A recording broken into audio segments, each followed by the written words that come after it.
하나님의 말씀인 성경은 모든 사람은 오직 하나님의 은혜로 오직 믿음으로 말미암아 의롭다 함을 받는다고 말합니다.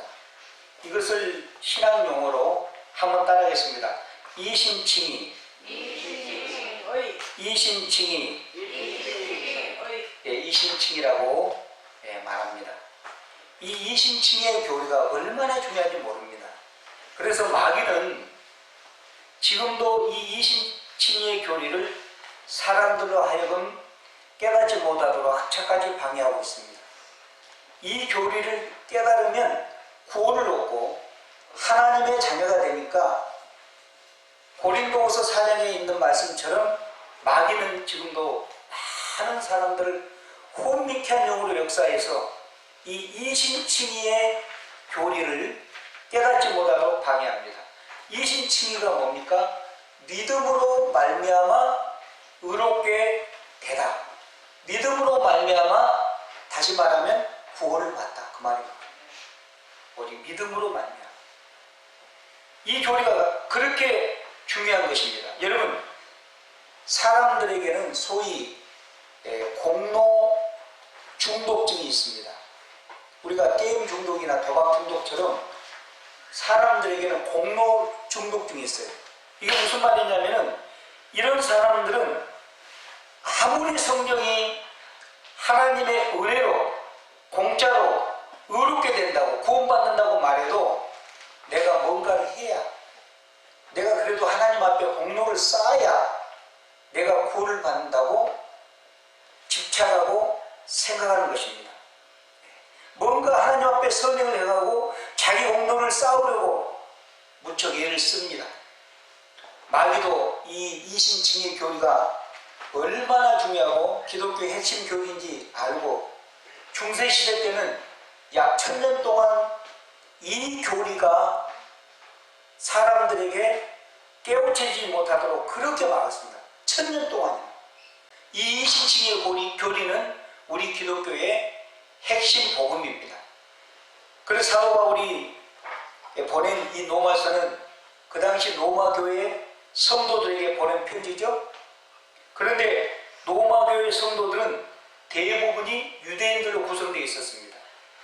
유대인들은 그때나 지금이나 그들이 가장 존경한 사람은 아브라함입니다. 그리고 다윗입니다.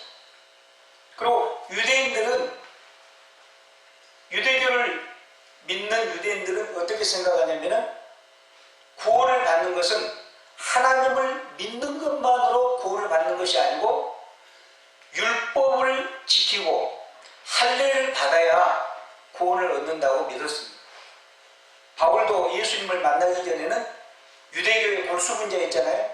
그래서 바울이 유대인들의 그 생각, 유대인들의 그 사상을 너무 잘 알았기 때문에 일부러 로마서를 쓸 때 이 유대인들이 그렇게 존경한 아브람과 다윗을 예를 들어서 구약에서도 어떤 행위가 아니라 믿음으로 의롭게 되고 믿음으로 구원받는다는 사실을 밝히기 위해서 오늘 본문의 두 사람을 예로 들고 있습니다.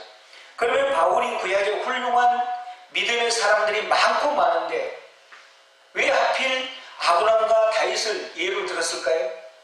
요셉도 있고 모세도 있고 이삭도 있고 그랬는데 그것은요, 마태가 마태복음 1장 1절에서 예수님을 뭐라고 말합니까? 아브람과 다윗의 자손이라고 말합니다. 아브람과 다윗의 자손 예수 그리스도의 세계다. 그러니까 아브람과 다윗의 그 계통에서 예수님이 오신 것을 마태는 그렇게 기록하고 있는 것입니다. 마태복음은 주로 유대인들을 상대로 해서 기록한 책이 아닙니까? 그래서 바울은 의도적으로 로마서를 쓸 때 로마서 오늘 본문 4장에서 유대인들에게 아브람과 다윗을 예로 들어서 구약이나 신약이나 구원을 받는 방법은 똑같다는 것입니다. 아브람도 다윗도 하나님의 은혜로 오직 믿음으로 의롭게 됐다는 겁니다. 구원을 구원을 받았다는 것입니다. 신약시대인 저와 여러분도 예수 그리스도를 믿음으로 그의 보배 피를 믿는 것 때문에 우리가 어떻게 됩니까? 구원을 받고 영생을 얻는 것입니다. 구약이나 신약이나 똑같은 것입니다. 예수님이 이 땅에 인간의 몸을 입고 오셔서 십자가에 죽으심으로 모든 인간에게 구원의 길을 확 열어놓으셨습니다. 그러므로 누구든지 과거에 우리가 어떤 삶을 살았든지 간에 지금 이 순간 내가 예수 그리스도께서 내 죄를 위하여 십자가에 달려 돌아가시고 나를 의롭게 하기 위해서 3일 만에 부활하셨다는 이 사실을 믿기만 하면 그 사람은 어떻게 됩니까? 구원을 받습니다. 이 사실을 믿기만. 오늘 보면 1절을 보겠습니다. 그런즉 육신으로 우리 조상인 아브라함이 무엇을 얻었다 하리요. 1절에서 바울은 아브라함이 육신으로 얻은 것이 있다는 말입니까? 없다는 말입니까? 없다는 말입니다. 2절을 보면 이거 분명히 알 수 있죠? 만일 아브라함이 행위로서 의롭다 하심을 받았으면 자랑할 것이 있으려니와 하나님 앞에는 없느니라.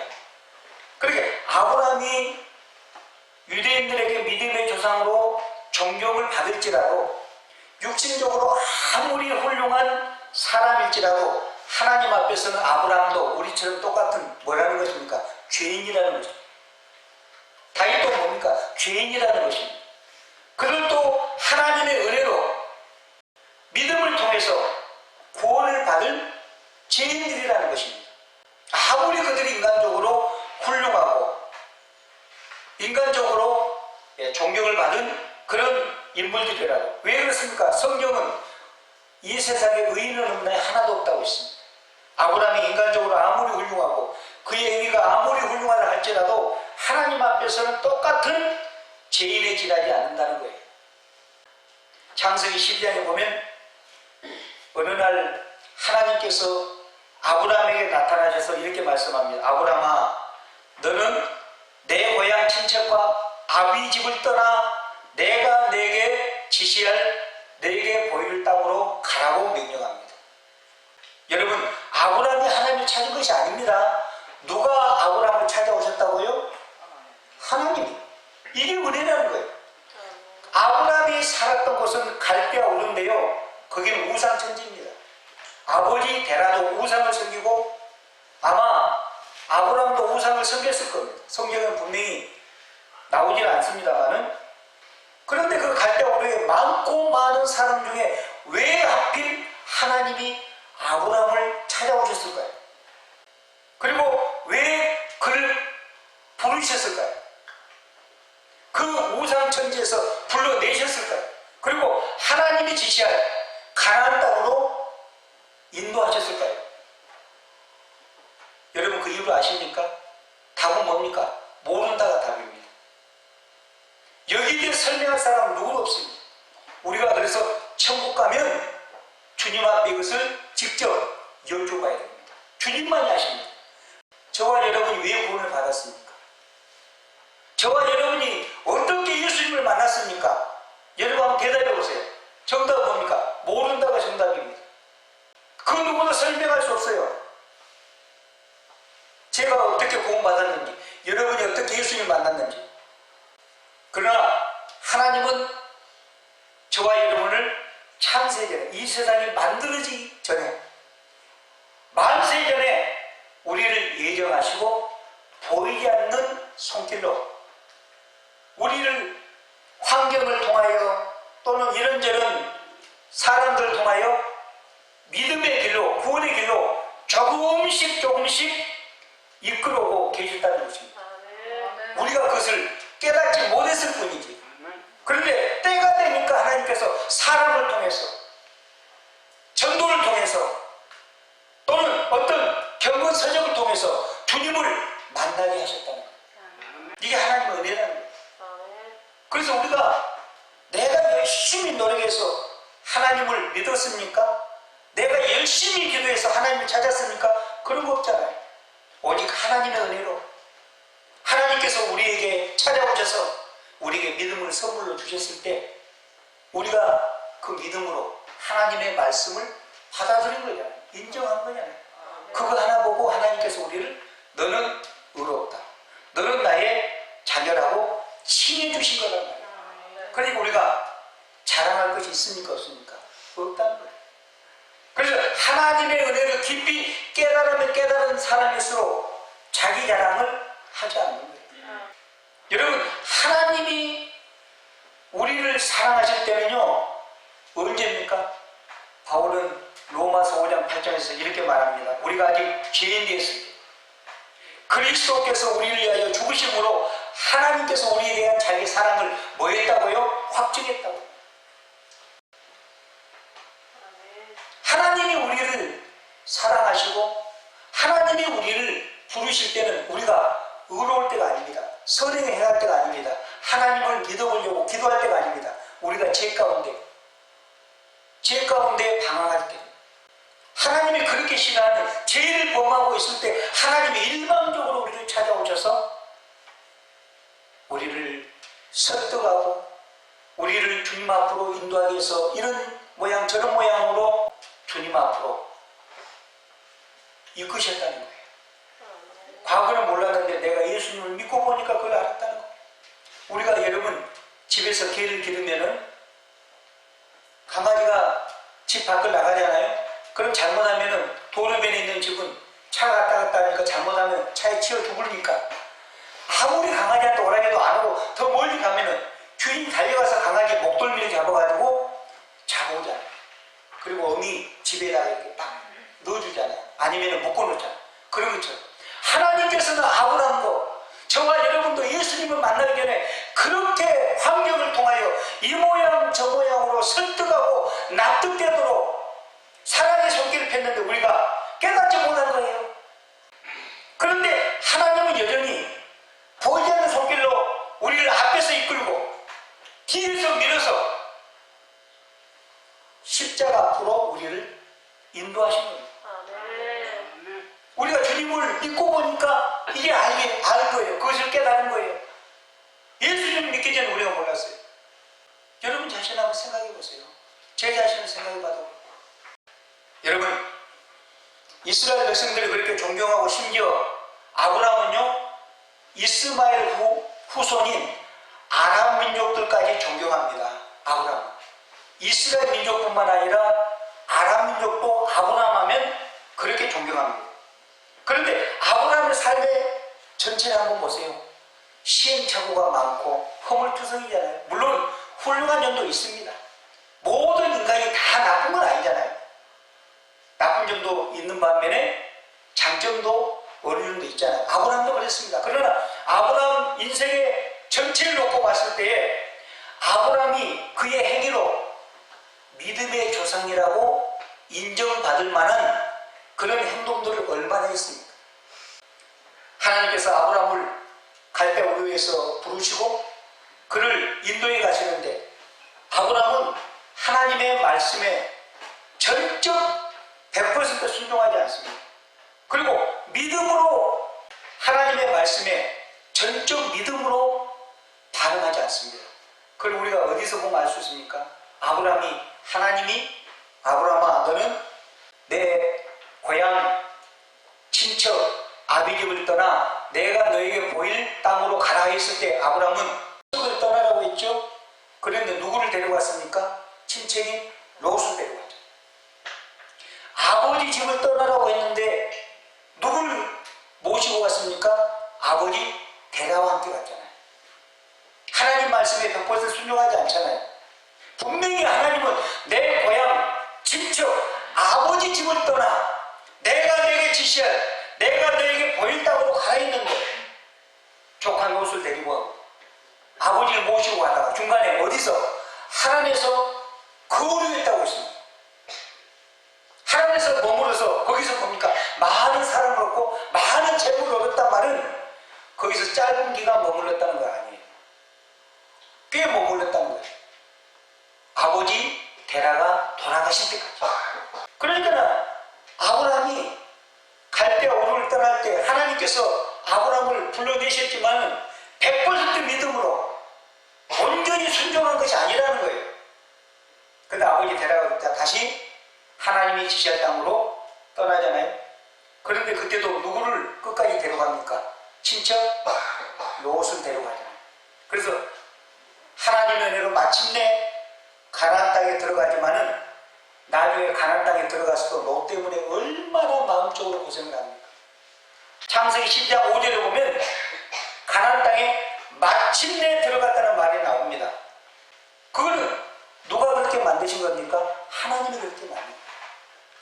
아브라함을 설득하고, 아브라함이 하나님의 뜻을 이해 못하면 아까 말씀드린 대로 하나님께서 사랑의 손길로 앞에서 끌고 뒤에서 밀어서 어떻게 어렵게 가나안 땅에 마침내 들어가게 하셨다는 거예요.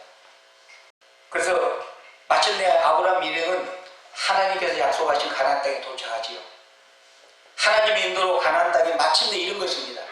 그 창세기 12장 5절에 보면 아브라함이 그의 아내 사레와 조카 롯과 하란에서 모든 소유와 얻은 사람들을 이끌고 가나안 땅으로 가려고 떠나서 마침내 가나안 땅에 들어갔더라. 누구의 작품입니까? 하나님의 작품이죠.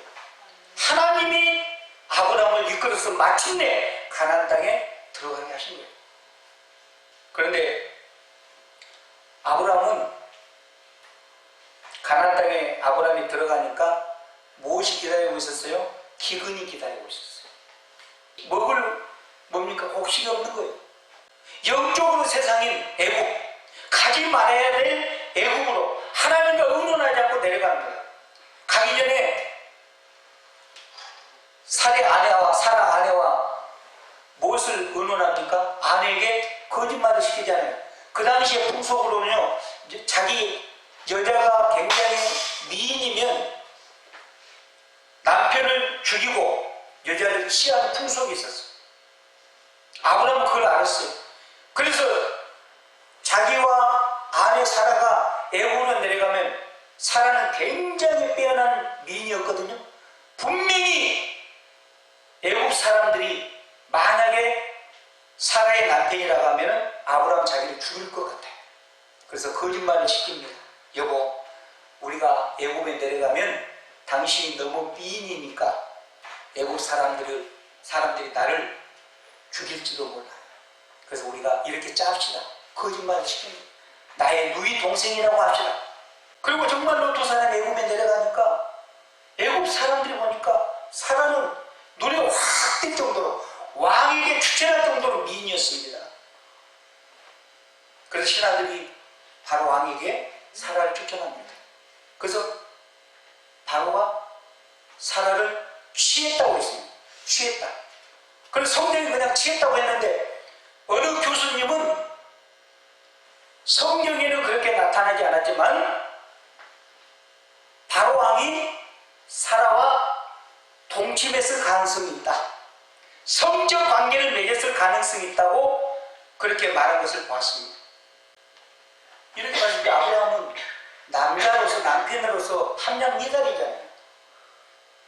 사랑이 닿지 못하잖아요. 자기 아내를 지키지도 못하고 자기 아내를 팔아서 그 다음에 바로 왕이 사라를 취한 대가로 많은 재물을 아브라함에게 줍니다. 아브라함은 그 재물을 받아서 옵니다. 얼마나 뻔뻔스럽고 비겁한 인간입니까? 이런 아브라함을 하나님께서 믿음의 조상으로 삼아주셨단 말이에요. 뭘 보고? 하나님을 믿음에, 하나님을 믿음에, 하나님을 믿음에. 오늘 3절에 뭐라고 말합니까? 3절에 보면 성경이 무엇을 말하느냐? 아브라함이 하나님을 뭐하매? 믿음에 그것이 그에게 의로 여겨진 바 되었느니라. 이거는 창세기 15장 6절 말씀을 인용한 것입니다. 창세기 15장 6절 말씀, 그 배경은 아브라함이 가나안 땅에 들어가서 이제 정착해서 사는데 조카 롯은 소돔과 고모라에 살았잖아요. 그런데 어느 날 구돌라오멜이라고 하는 왕을 중심으로 해서 연합군들이 있습니다. 그들이 그 지역에 맹주했는데 소돔과 고모라 왕이 그들의 지배를 받고 있었는데 어느 날 지배를 싫어합니다. 소돔과 고모라 왕이. 그러니까는 가만히 두면 안 되잖아요. 힘이 약한 소돔과 고모라 그 왕이 그래서 구돌라오멜을 중심으로 한 연합군이 소돔과 고모라를 쳐서 완전히 멸망시키고 거기에 산 조카 롯과 그의 처자들과 모든 재물들을 다 빼앗고 그 롯과 처자들을 포로로 끌고 갑니다. 그 소식을 아브라함이 듣고 자기 집에서 기른 318명의 가신들, 그 사병들을 데리고 조카 롯을 그리고 그의 처자들을 구하려고 저 북쪽의 끝에 단까지 쫓아갑니다. 추격합니다. 그리고 그 추격에서 그 연합군을 물리치고 조카 롯과 그의 처자들을 구해냅니다. 그리고 빼앗긴 재물들을 다 되찾아옵니다. 그런데 그렇게 승리하고 나서 아브라함의 마음은 평안했을까요? 두려운 거예요. 왜요? 다시 그 연합군이 연합해가지고 힘을 합해갖고 다시 쳐들어와서 아브라함을 보복하면, 자기를 보복하면 자기는 꼼짝없이 죽을 수도 있거든요. 그렇게 아브라함이 두려움에 떨고 있을 때에 어느 날 하나님이 아브라함에게 나타납니다. 나타나서 이렇게 말, 아브라함아 두려워하지 말라. 나는 내 방편이라. 나는 너희의 뭐라고요? 상급이니라. 하나님의 이 말씀에 아브라함은 하나님 상급은 그만두고라도 우리 종들도 자녀가 있고 심지어 짐승인 염소와 양과 소와 나귀 새끼들도 새끼를 낳는데 저는 언제 약속대로 씨를 주시랍니까? 후손을 언제 주시랍니까? 내가 만약에 저 연합군에게 죽으면 내 대를 이을 후손이 없지 않습니까? 그게 두려운 거예요. 그때 하나님께서 아브라함을 이끌고 밤에 하늘에 반짝반짝 빛나는 별들이 많은 밖으로 데려와서 아브라함에게, 아브라함아 저 하늘의 별들을 봐라. 별들이 셀 수 없는 많은 별들이 있었습니다. 그때 하나님께서 아브라함이 뭐랍니까? 아브라함아 내가 내 씨를, 내 후손을 저 하늘의 별과 같이 많게 하리라. 바닷가의 물처럼 모래알처럼 많게 하리라. 그때 아브라함이 하나님이 약속했는데 나이는 먹어가는데 자식이 있었습니다. 자식이 없는데 그 말씀이 인간적인 머리로 이해가 되겠습니까? 이성적으로 이해가 되겠습니까? 그렇지만 아브라함 뭐라고 합니까? 네, 하나님 인간은 도저히 불가능하지만은 하나님은 전능하신 하나님이니까 하나님이 말씀하신 것은 반드시 이루어질 걸로 제가 믿습니다. 제 머리로는 이해가 안 되지만은 제가 믿음으로 받습니다. 할 때 옳다 아브라함아 그래 네 믿음이 가상하다. 그래 네 믿음 그걸 보고 내가 너를 의로운 사람, 완전한 사람으로 인정해 주겠다. 그게 뭡니까? 이신칭이라고 말합니다. 아브라함이 한 건 뭐 있습니까? 하나님의 말씀, 머리로 이해가 안 되지만 하나님의 말씀을 그대로 믿음으로 받아들인 거예요. 그걸 하나님이 기뻐하신 거예요. 교환의 사랑하는 여러분, 이게 이신칭입니다. 우리는 왜 이신칭이 이것만 우리가 깨달으면 구원의 확신을 가지고 내가 오늘 죽어도 천국 간다는 확신이 있는데 자꾸 나를 바라보는 거예요. 남편하고 싸우고 얘들하고 싸우고 그러다 넘어진 나를 그것 갖고 우리가 구원받습니까? 그렇다고 뭐 내가 싸우라는 거 아닙니다. 그거는 성화 과정입니다. 성화 과정은 뭡니까? 우리가 이신칭이 구원을 받아도 그때부터 갓 태어난 아이처럼 점점 아이가 자라서 자라가듯이 예수님을 감 믿고 난 다음에는 뭡니까? 우리가 죄와 싸우고 하나님의 말씀을 가까이 하고 기도 생활하면서 점점 예수님 닮아가는 거예요. 그건 하루아침에 어떤 10년, 20년, 30년 주님 앞에 가는 그날까지. 그래서 에베소 4장 13절에서 우리가 누구까지? 예수 그리스도의 장성한 분량까지 우리가 자라가야 돼요. 그런데 우리가 100% 주님 오시기 전까지는 우리가 성화는 될 수 없습니다.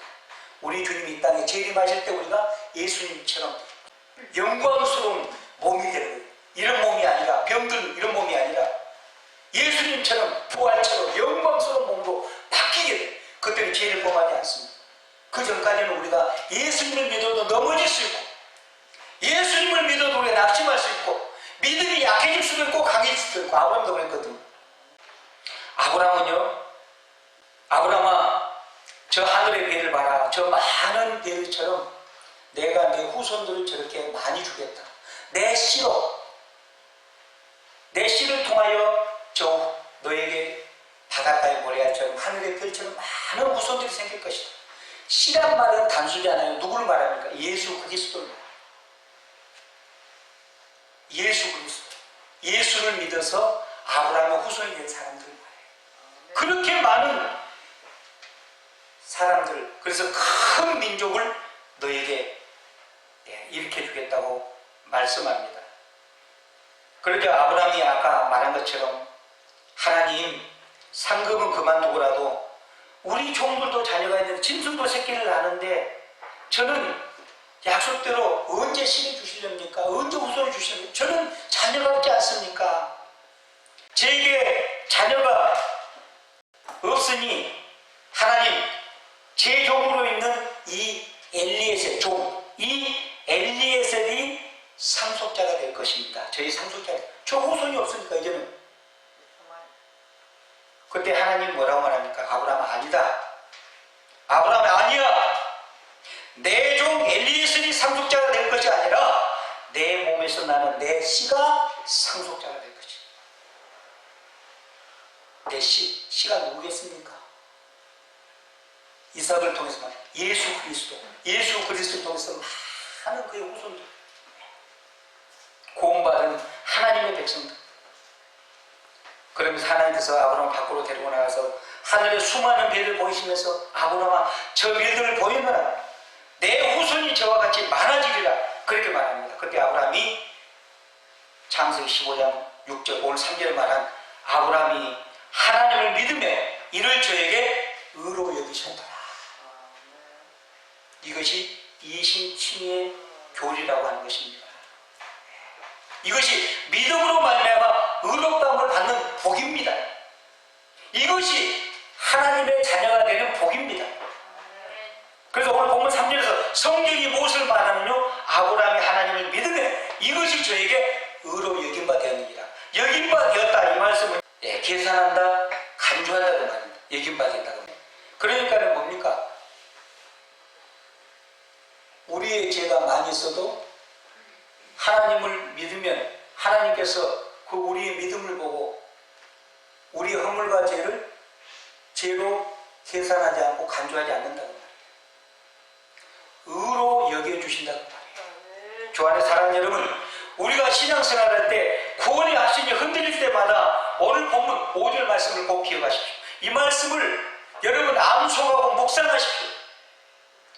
우리가 인생을 사노라면 구원을 받는 성도라도요, 세상살에 시달리고 고난이 오래 계속되면 우리의 기쁨이 어떻게 됩니까? 사라질 수가 있어요. 구원의 확신이 흐려질 수가 있어요. 그때 오늘 본문 5절 말씀을 꼭 기억하십시오. 먼저 4절을 봅니다. 일하는 자에게는 그 삭시 은혜로 여겨지지 않냐고 보수로 여겨지겠니와. 여러분, 예를 들면 여러분, 어떤 사람이 인력시장에 아침 새벽 4시, 5시에 인력시장에 가서 하루 일당 10만원짜리 일자를 얻었습니다. 그리고 그 일터에 가서 열심히 일해가지고 10만원을 받아왔습니다. 그러면은 그 10만원은 은혜입니까? 삭시입니까? 대답해보세요. 은혜입니까? 대가입니까? 대가죠. 자기 열심히 일했거든. 자기가 일해서 본 거잖아요. 은혜가 아니고 뭡니까? 품삯이잖아요. 대가잖아요. 그죠? 그런데 하루 벌어 하루 먹은 어떤 가난한 가장이 있어요. 그 사람도 인력시장을 통해서 하루 일당 10만원 받기로 하고 어느 공장에 가서 일을 합니다. 그런데 이 사람은 몸이 약해. 그만 일 좀 하다가 자기 실수로 자기가 안전규칙을 지키지 않아서 몸이 다쳤어요. 일을 못하게 됐어요. 그러면 그 공장 감독관은 이 사람을 당장 집에 돌려보낼 수 있어요. 일 못하는데, 자기 실수로 다쳤는데. 그런데 그 위에 총책임자가 그 다친 사람 사정을 들어보니까 너무 딱해. 하루 벌어 하루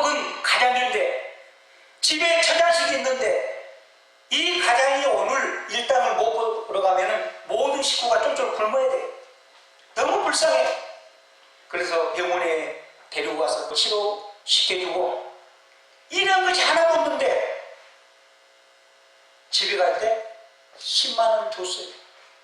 그거는 이 사람에게 은혜입니까? 삭시입니까? 대답 봅니다.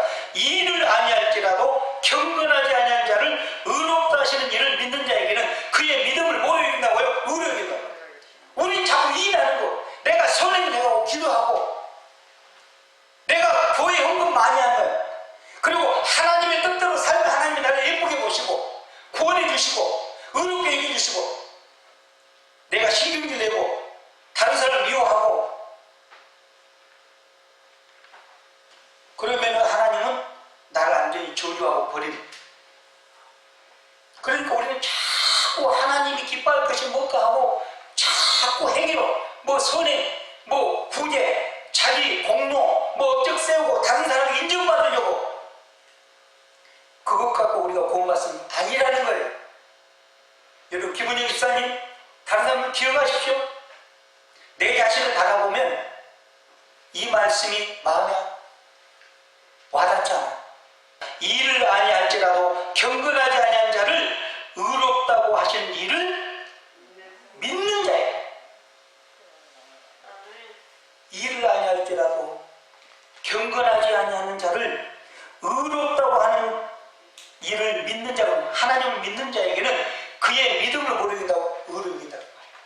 이게 뭐니까? 이신칭이라고 말이에요. 아브라함이 일한 것이 아무것도 없고 생생하게 자기 아내를 판 사람 아닙니까? 뒤에 다윗도 보십시오. 성공이 돼가지고 다윗이 왕이 돼가지고 남의 마누라를 뺏은 사람 아닙니까? 그리고 가늠죄를 져서 애가 되니까 남편을 전방에 보내서 죽인 사람 아닙니까? 그러니까는 다윗은 가늠죄가 몇 계명입니까? 7계명을 범했죠? 그 다음에 살인죄 몇 계명입니까? 6계명을 범했는데 그냥 실수해서 살인한 것이 아니에요. 고의적으로 자기가 우리아의 아내 바세바와 간통해서 애가 임신한 사실을 알았을 때, 이게 들통날까봐 완전 범죄를 노리고 요압왕과 함께 모의해가지고 충신 우리아를 죽였습니다. 이거는 살인 교사죄라고. 죄가 더 무겁다는 거예요. 형벌이 더 무겁다는 거예요. 이런 다윗이 어떻게 하나님 앞에 의롭게 여김을 받았습니까? 그래서 다윗은 오늘 본문 6절로 8절에 이렇게 고백합니다. 일한 것이 없이 하나님께 의로 여기심을 받는 사람을 보게 대하여 다윗이 말한 바, 불법이 사함을 받고 죄가 받는 사람들은 복이 있고 주께서 그 죄를 인정하지 아니하실 사람은 복이 있도다함과 같습니다. 6절로 8절 말씀은 시편 32편 1절 2절을 인용한 말씀이잖아요. 허물의 사함을 받고 자신의 죄가 가려진다. 이 가려진다는 말은 헬라어로 뭡니까? 완전히 덮어버린다는 말이에요. 아까 제가 잘못 가려진다가 덮어버린다.